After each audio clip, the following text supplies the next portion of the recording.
अस्सलाम वालेकुम, welcome back to my channel. कैसे हैं आप सब लोग? उम्मीद है सब खैरियत से होंगे। मैं भी बिल्कुल ठीक ठाक हूँ। तो जी आज जो है ना शाम के खाने की तैयारी कर रही हूँ और खाने में मैं आज बना रही हूँ हलीम। काफ़ी देर सोचने के बाद मैंने फिर ये फ़ैसला किया आज हलीम बना लेते हैं। समझ ही नहीं आ रही थी पहले कि क्या बनाना है। तो बस जी यहाँ जो है ना चिकन को मैं वॉश कर रही थी और इसको मैं पानी और सिरके में डाल के 10 से 15 मिनट के लिए छोड़ दूँगी ताकि इसका सारा खून जो है ना निकल जाए। जी तो यहाँ चिकन को मैंने सिरका डाल के छोड़ दिया। अब जो है ना मैंने यहाँ हलीम मिक्स का जो इजी कुकिंग हलीम मिक्स आती है मैंने वो लिया था और साथ मैंने उसका हलीम मिक्स का मसाला लिया था। अगर पूरा पैकेट बनाए तो जो है ना हलीम फीकी बनती है, इसलिए मैं जो है ना एक्स्ट्रा मसाला लाजमी ख़रीदती हूँ। लेकिन आज जो है ना मैं हाफ़ पैकेट बनाऊँगी, उसमें जो है ना साथ में जो मसाला निकला है वो मैं पूरा ऐड कर दूँगी। तो बस यहाँ जो है ना हाफ़ पैकेट में पानी में भिगो के ना जब तक मैं चिकन को फ्राई करूँगी तब तक ये भीगा रहेगा।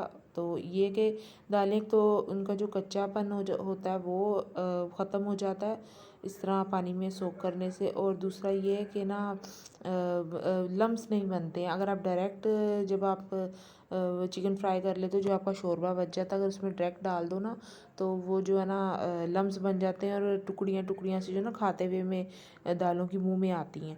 तो बस जी मैंने दाल सोक कर दिया और चिकन मैंने वॉश कर लिया था और यहाँ पे मैंने बोनलेस चिकन जो है ना मैं बस उसको तेल में डाल के मैं 2 से 3 मिनट फ्राई करूँगी और उसमें फिर मैं मसाला ऐड करके पानी डाल के तो मैं इसको जो है ना गलने के लिए छोड़ दूँगी।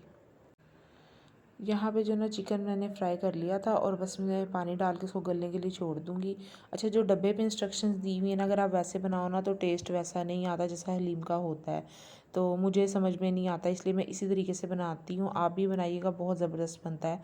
और मसाला जो है ना एक्स्ट्रा ज़रूर जो इसकी रेशो है ना मतलब एक्स्ट्रा ज़रूर डालिएगा, बहुत ज़बरदस्त बनेगी हलीम अगर आप एक्स्ट्रा मसाला डाल के बनाएंगे।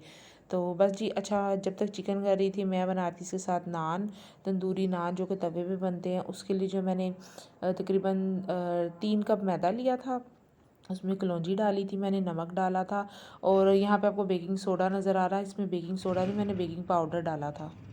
3 कप इसमें मैंने मैदा लिया था, 1 टीस्पून इसमें कलौंजी, 1 टीस्पून इसमें baking powder, baking soda add नहीं करना है। और इसमें मैंने अकॉर्डिंग टू टेस्ट जो है ना मैंने इसमें सॉल्ट ऐड किया था और 3 टेबलस्पून इसमें हम जो है ना दही ऐड करेंगे। जो नान है ना वो दही से सॉफ्ट बनते हैं और जो बेकिंग पाउडर वो आपके नान को जो है ना थोड़ा फुलाता है। तो बस ये सब चीज़ें डाल के पानी डाल के मैंने इसको नरम सा गूंद लिया था। सख्त नहीं गूंदना हमने, थोड़ा सा नरम जैसा नॉर्मली हम घर में रोटियां बनाने के लिए आटा गूंदते हैं वैसे ही सेम मैंने इसको गूंदा था।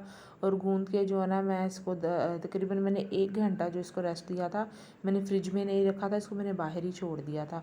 और जब 1 घंटा मैंने इसको रेस्ट दे दिया था उससे बनाने से तकरीबन जो है ना 10 मिनट पहले मैंने इसको थोड़ी देर के लिए ना फ्रिज में रख दिया।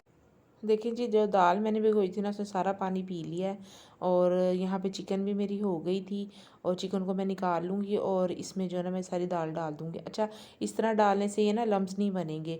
और जो विस्क होता है ना, हैंड विस्क होती है, उससे आपने अच्छे से ना स्लो स्लो हैंड से मिक्स करना और साथ साथ चलाते रहना, क्योंकि पता है आपको दालें जो है ना नीचे लग जाती हैं। और बस जी यहाँ पे जो है ना ये अवल दस्ता जिसको बोलते हैं, चट्टू बट्टा जो भी बोलते हैं, हम पंजाबी तो इसको चट्टू बट्टा ही बोलते हैं जी।